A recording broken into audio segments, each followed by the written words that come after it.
Алдыңкы бучундардын алсыздыгы көбүнчө көп отурган кыздарда кездешүүсү мүмкүн. Мисалы, швейный цехтерде, швеяларда иштеген, тигүүчүлүк кесип менен алектенген, офистерде иштеген, көп отурган кыздарда көбүнчө алдыңкы булчуңдардын алсыздыгы байкалат.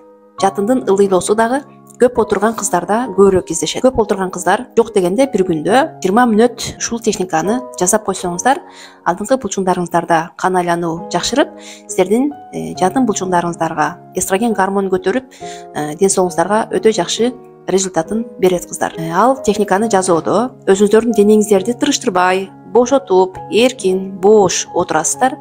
Өзүңүздөр түз алып, бутуңуздарды эки жака, эки таманды бири-бирине бириктиресиздер. Кынды ушундай абалда отурган кезде кысабыз. Алдыңкы булчуңду кысабыз. Ал эми бутуңуздарды жапкан кезде алдыңкы кынды кысып өйдө көздөй көтөрөбүз кыздар. Өйдө көздөй көтөргөн кезде денебизди тырыштырбайбыз, буттарыбызды тырыштырбайбыз. Мүмкүн болушунча жатын булчуңдарына көбүрөөк маани бериңиздер. Жатын булчуңдары, алдыңкы кын булчуңдары, анус булчуңдары кысылсын, денеңиздердин башка жери тырышпасын. Ичиңиздерди тартып албаңыздар, оозуңуздарды тырыштырып албаңыздар. Денеңиздерди бош, булчуңдарыңыздарды эркин коюп, алдыңкы кынды кысып өйдө көздөй көтөрөбүз. Бутуңуздарды бириктирген кезде акырын бошотобуз. Бутубузду ачкан кезде кынды кысып өйдө көтөрөбүз. Бутуңуздарды бириктирген кезде акырын бошотобуз. Бир күндө 50-60 жолу жасап койсоңуздар жетиштүү болот кыздар. Андан кийин сиздердин бул техниканы жасап аткан кезде айта кетчү нерсе, башында булчуңдарыңыздарга сезилбейт. Бара-бара булчуңдарыңыздар бекемделген, же болбосо кан айлануу жакшы жүрүп баштаганда, нерв кан тамырлар жакшы иштеп баштаганда сезимдүүлүк көтөрүлөт. Жок дегенде бир жума, кээ бир кыздарда 2 жума, кээ бир кыздарда 1 айдан кийин сезилип баштайт. Алдыңкы жыныс булчуңдарды текшерүүчү жакшы техника беребиз. Эң биринчи аны текшерүү үчүн ич менен дем алуу техникасын сиздер туура жасашыңыздар керек. Мурундан ичке абаны толтурабыз. Көкүрөк көтөрүлбөсүн, сиздердин ичиңиздерге аба келсин, ооз менен чыгарабыз. Бул туура дем алууну жасаган кезде сиздин ички органдарыңыздын баары кыймылга келип баштайт. Бул туура дем алуу сиздин ички органдарыңыздын баардык булчуңдарга кан айлануу жакшыртып, ички органдардын иштөөсүн жакшыртасыз. Ошол эле кезде өт ичигилердин иштөөсүн жакшыртасыз.